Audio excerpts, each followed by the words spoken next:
The next speaker, we've met him already, so Adam Glaz. He's coming to us from Poland, from the Maria Curie-Skłodowska University in Lublin. And Adam is a linguist working in cognitive linguistics and cultural linguistics, and also in translation. And all of that together somehow combined in the context of linguistic worldview. Yes, and Adam will speak today about the concept or the corresponding concept to the abyss in Polish.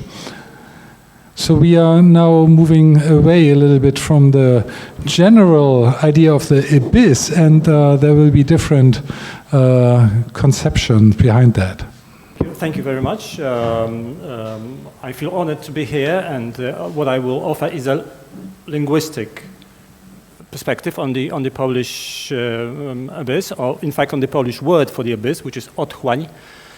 And in fact, I must say that after listening to the previous papers, I would, if I had known what you were going to say, I would have done that differently. I already addressed many of the questions I'm asking myself. I have asked myself and left them unanswered. So there's quite a lot of food for thought for me to process.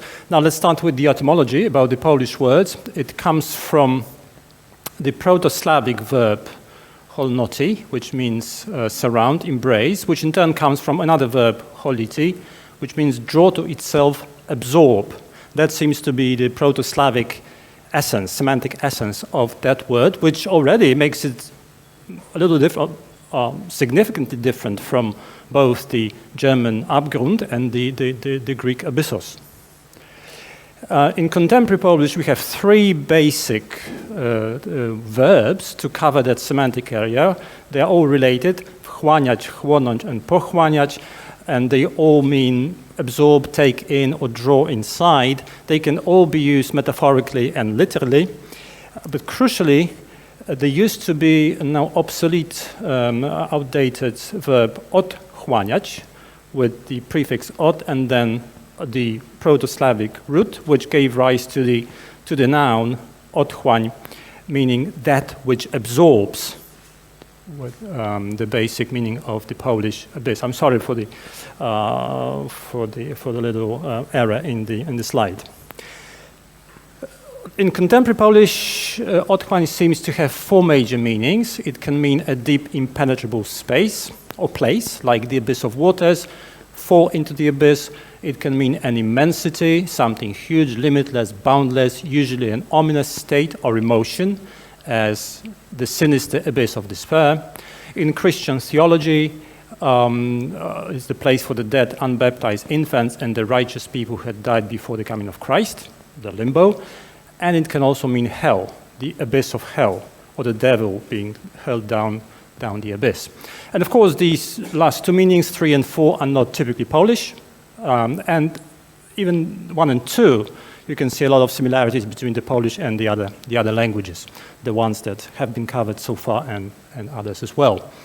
So I've been constantly struggling while going through data what is characteristic and typical of Polish and what it shares with other languages and cultures, and you never know exactly. After going through two major corpora of contemporary Polish, you can identify typical collocations. Let's start with adjectival collocations. I've broken them down into categories for greater clarity. So the abyss can be big and potentially infinite, can be bottomless, impenetrable, precipitous, immeasurable, and so on. It can be beyond understanding, inconceivable, unimaginable, mysterious, unknown.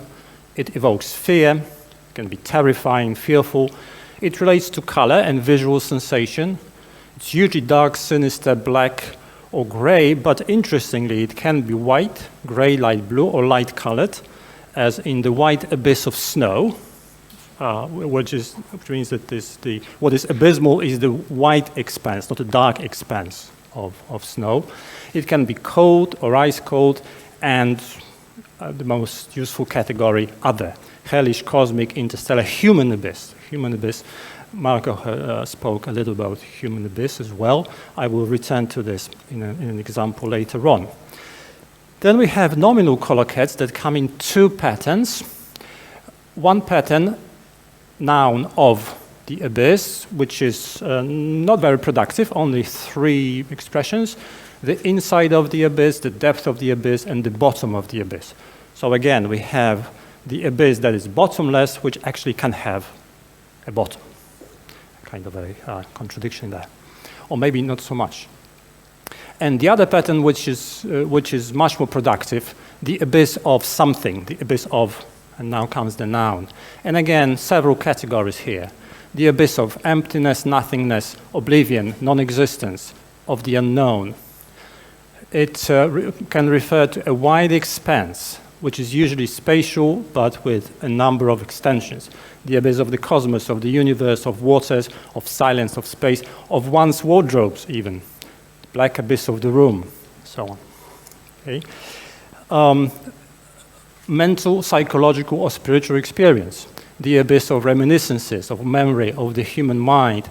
And interestingly, if you look at these two examples in blue, the abyss of love and the abyss of mercy, there seems to be some kind of axiological shift here. What is the abyss of love? The abyss is definitely something negative, something terrifying. Love is good. So what happens? Is this a pejoration of love, or is this amelioration of the abyss? I don't know. With the abyss of mercy, it's definitely an amelioration of the abyss. The abyss of mercy is a very positive concept in Polish. Then the next category, overwhelming pain or bad experience, often emotional or psychological. Lots of collocations here, the abyss of despair, depression, death, evil, hell, bondage, loneliness, painful childhood, unfulfilled dreams, lots of them. Generally something other that's powerful or overwhelming. The abyss of one's look, of one's eyes. And one interesting thing here, the abyss of life and death.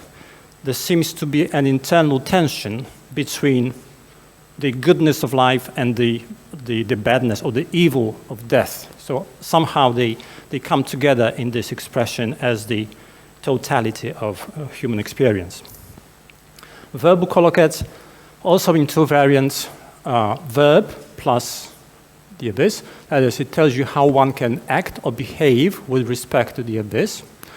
You descend to the abyss, plunge into the abyss, fly into the abyss. You hurl, throw, push somebody into the abyss. You disappear or vanish in the abyss. But also, you can perceive it. You look into, you feel and see the abyss. You open the abyss, stand over, return from, emerge from the abyss. Now, grammatically speaking, you have both transitive and intransitive constructions here, but semantically, not very many agentive constructions. You can open the abyss. In other words, there isn't much you can do to the abyss. You can open it, but that doesn't seem to affect the abyss much. Okay, so it seems that the abyss is something that humans cannot control. I think that links up with the figure of the Savior, who was the only one who, in the theological sense, who ventured to go into the abyss and actually exercise his power over it. Humans cannot do this. Now, the other verbal pattern, the abyss plus the verb, what the abyss can do, what it can do and what it can do to you. It yawns, opens up, consumes, pulls or draws you in, it looks at you, or it separates or divides. A few other patterns. Textual synonyms to the Polish word otchłań involves words for gulf, chasm, precipice, nothingness, non-existence, chaos, hell. Rather unsurprising. All of these we have seen already. There doesn't seem to be an obvious opposition to the abyss. Perhaps, in some context, the word for top or summit plays that role, as in this expression, he returned to the top from the abyss, maybe. Interestingly, it can be readily pluralized.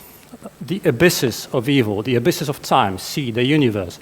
You can find it all over the place. It's a very productive pattern. But apart from rather few poetic uses, that doesn't seem to quantify or qualify the abyss. Rather, it's an augmentation of its boundless, limitless, or impenetrable nature. So if I were to kind of encapsulate the Polish abyss in a pseudo-definition, I would say it's an ominous place or state, one that draws in or overwhelms a person. The person who is helpless when confronted with the abyss as a place or a psychological state that is beyond their control, a place or state that no one dares into voluntarily. You avoid it as much as you can. Now, that seems to be the conventionalized picture, but there are all kinds of extensions of it. Let's go through a few examples. You find it in some rather light-hearted contexts, contrary to my expectations at least. If you look at this quote from Cosmopolitan, "You stare with terror into the abyss of the lonely Saturday night." Now, the lonely Saturday night is perhaps not something very pleasant, but it's not really the abyss. You know? There are worse things than that. It undergoes all kinds of semantic tensions and contradictions. From the point of view of the atheist, he who loves the abyss of nothingness has the whole abyss of void in their heart. Now, if you think about it, you've got all kinds of contradictions. The abyss of void, of emptiness, can in fact be captured in its entirety and can fill somebody's heart. Or in this one, that comes from a major Polish poet of early 20th century, Julian Tuwim, the abysses. I'm sorry, I got the square wrong here. I wanted to highlight the English translation. The abysses of even the most shallow human soul are bottomless. Okay, now the soul may be shallow, but the depths of its abysses are nevertheless bottomless, impenetrable. Axiological shifts, axiological maneuvers. A quote from another major writer of early 20th century, Stanisław Ignacy Witkiewicz. "And in the end, a conscious descent into the abyss of happiness, rather dark, I must admit, but the nature of greatness, if you will, is to realize that too much light brings darkness, blinds and destroys the possibility of seeing." Now, the abyss doesn't go well with happiness. Happiness doesn't go well with descent. So here's one tension. Then light and darkness are juxtaposed as a kind of oxymoronic pair. The abyss is usually dark, but happiness is not. And then this oxymoronic juxtaposition of happiness and descent is dark. It's not really dark, but it's darkish, as it must be, because too much light blinds one, and so on. So there's a whole range of semantic contradictions and tensions and axiologies here that calls for some kind of interpretation. It can also be underspecified. Czesław Miłosz, the Nobel Prize winner, writes in one of his essays, "The pages of contemporary literature show humans who, with their abysses, appear interesting to us, but also disorienting and disturbing." So he's talking about the abysses of humans, as if humans could be defined in terms of the abyss. I mean, I find that rather underspecified. And of course, he develops this in his essay, and Marco talked about it as well. A very brief look at one specific novel from the turn of the 20th century, Leon Świeżawski, The Polish Abyss, a National Romance. Now, it's a story of a young and idealistic patriot, a medical doctor, progressive and political activist called Roman Łącki, whose life mission is to work for the independence and well-being of the country. Now, the political background is important. At that time, 1906, the date of publication, Poland did not have political independence. It only regained it after World War I, 1918. So it's his life mission. He finds himself, as he develops his political ambitions, in the very epicenter of social and political turmoil, which involves all kinds of conflicting pressures and forces, social, ethnic, religious tensions, conflict between his political ambitions and private life. Generally, the division is that between the old conservative Poland and the new progressive Poland. So what happens to the protagonist is rather unpleasant. He becomes rejected by parts of the intelligentsia that he represents. His relationship to his fiancée suffers. An intrigue is launched against him that eventually tears apart his private life, his profession, his social political activism. So the tone of the novel is that the Polish abyss is not a bottomless void.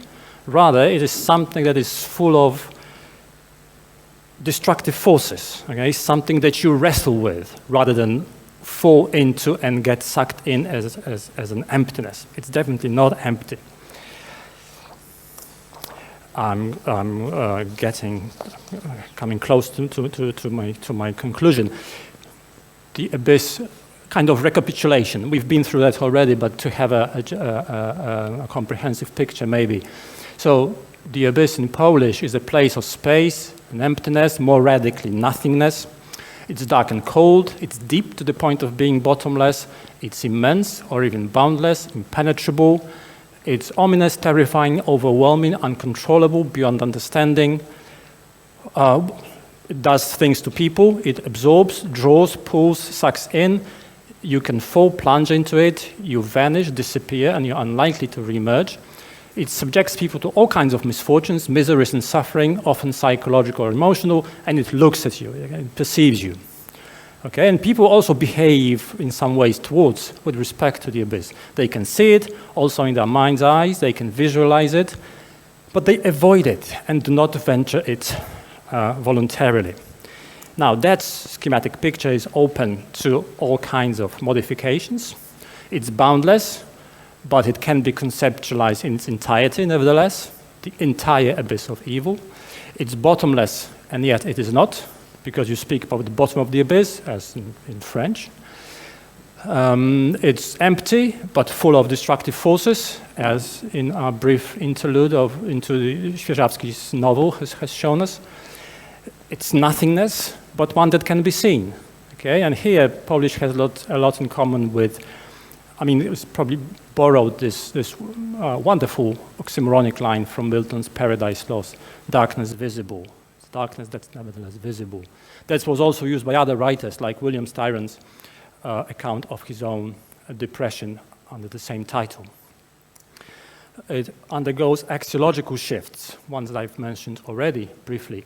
Pejoration, as in the abysses of the human soul. Okay, the human soul, which is probably good, or at least neutral, is portrayed negatively here. Axiological ambivalence, the abyss of love. I don't know which one it is. Is it a pejoration of love or amelioration of the abyss? But it's definitely, in the other one, the abyss of mercy, it's definitely amelioration of the abyss. The abyss of mercy is, of God's mercy, for example, is definitely something you want to experience. Let me finish off maybe with this short poem by one of the giants of Polish poetry, Tadeusz Różewicz. What I want to do with it is to illustrate this tension between the abyss as something empty or populated. The poem is called The Precipice, and I'm giving it to you in this rather basic translation, my own translation. Be tolerant, I know it requires more work to read well. An old lady in dark garments, metal-framed glasses, with her cane, puts her foot on the precipice of the curb, takes it back, looks around in alarm with no car in sight.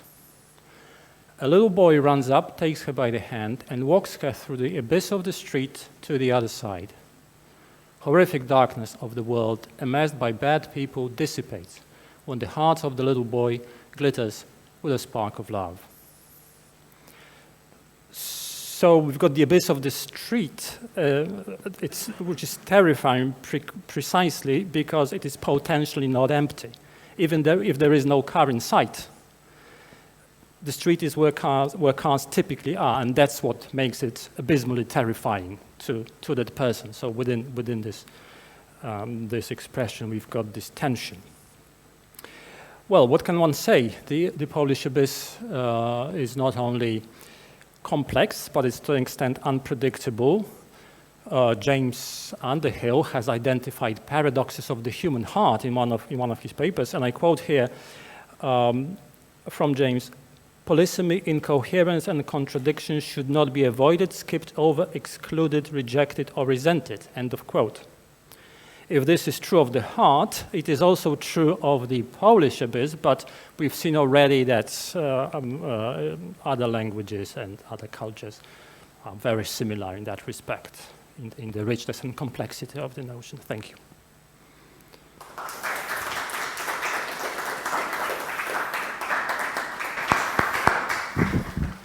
Yeah, thank you very much, Adam, with this richness of the term and a wide variety of possible uses in Polish.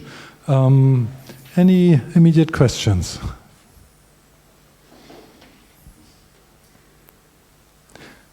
Yeah, Janika, very good.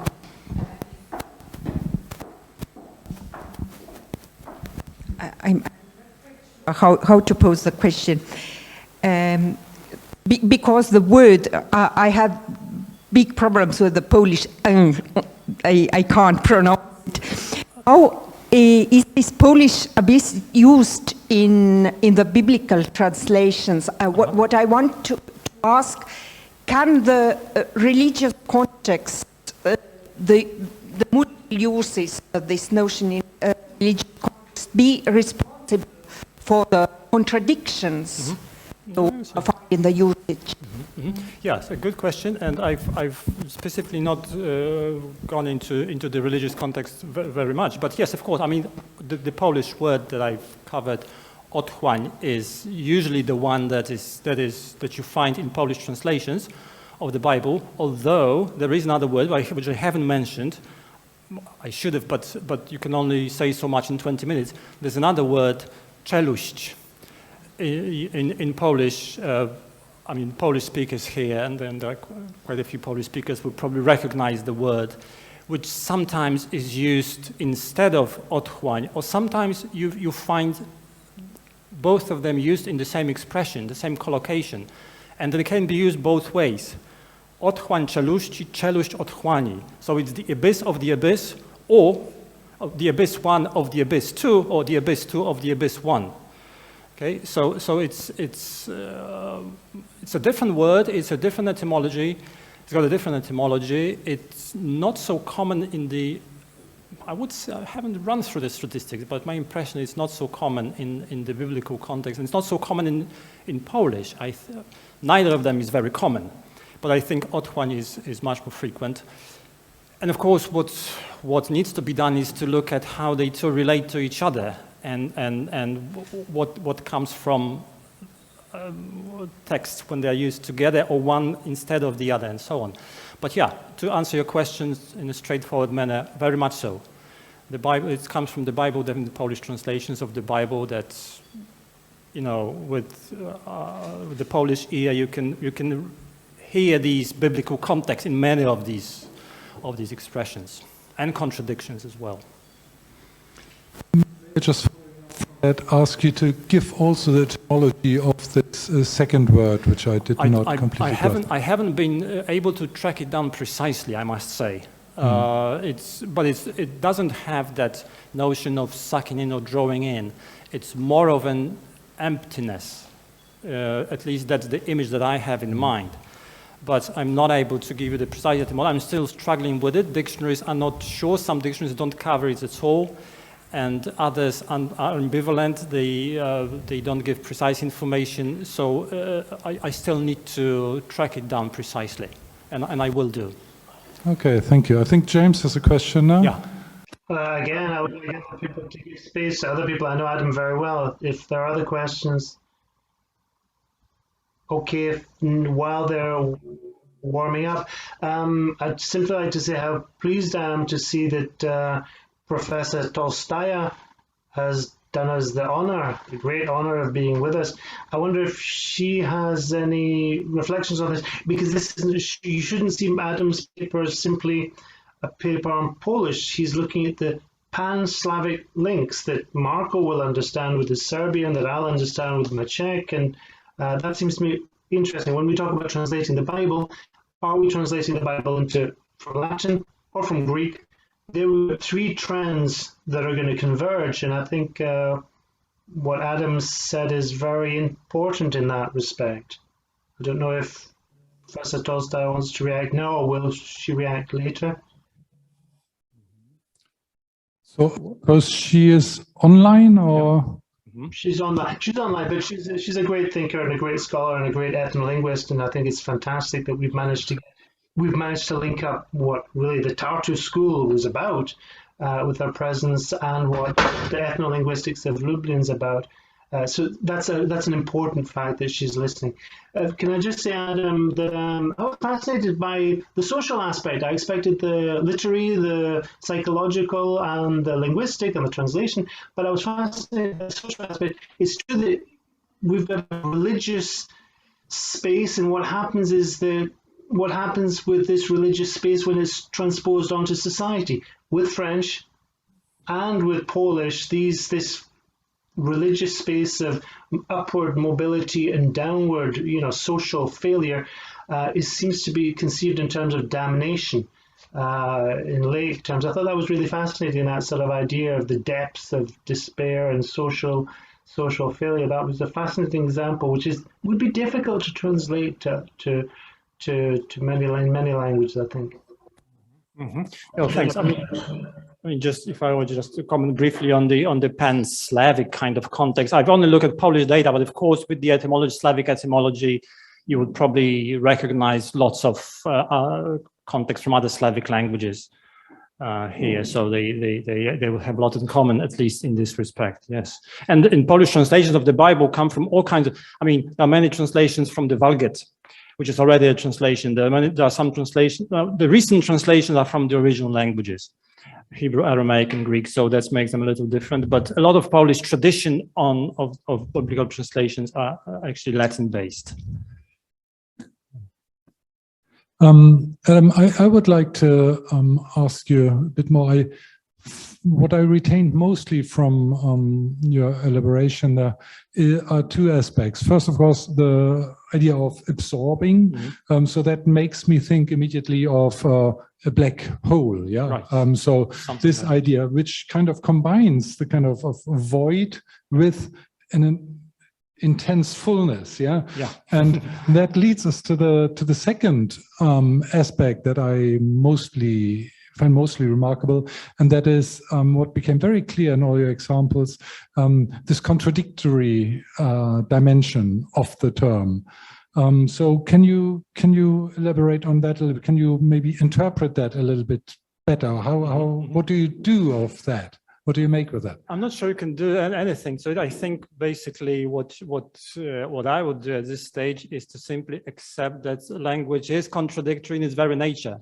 I mean, we perhaps would like to have it classified into neat categories, logical categories, which doesn't happen, doesn't follow the strict logic, or in the strict logical sense. It has its own logic, and that logic involves internal contradictions and a lot of redundancies and so on. For example, why would you have these two words for the abyss in Polish used in the same expression? I mean, is this to multiply, to augment the notion of the abyss, to make it even richer, as if one word was not enough?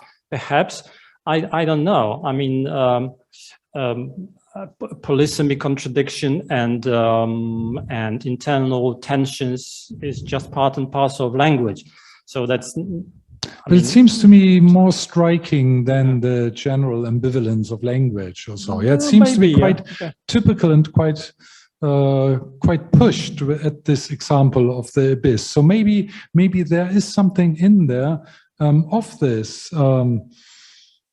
Of the contradictoriness, that we need some kind of concept that covers this kind of contradictoriness of I don't know, life or our minds or whatever it is. I will look into it carefully as much as I can. And also maybe it has to do with the black hole analogy that you drew. I mean, the black hole is something that is definitely not empty. It's the opposite of emptiness, and yet we see it as a whole. So there's a contradiction between what we know of it, at least as average human beings, not as astrophysicists or something, and what it really is. You know, it's full of dense matter, but for us it's a whole, and that's reflected linguistically in its name. And somehow we live with it and we make sense of it, even though it doesn't correspond to reality. Well, I mean, in that case, it is reality, isn't it? It's a density of nothingness, isn't it? That's a very interesting concept. If you try to really think that and make something out of that for our conception of life, I find that fascinating.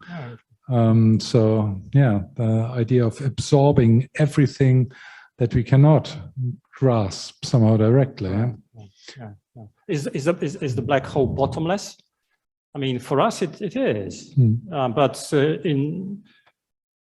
from the astrophysical perspective, I don't know what that would mean. Even it's beyond the horizon, so we don't know. We cannot really portray it in everyday terms. All right. Here's also a very nice eloge and a compliment for your very clear paper. So thank you very much, Adam, and we'll come to our last speaker for tonight. Yeah.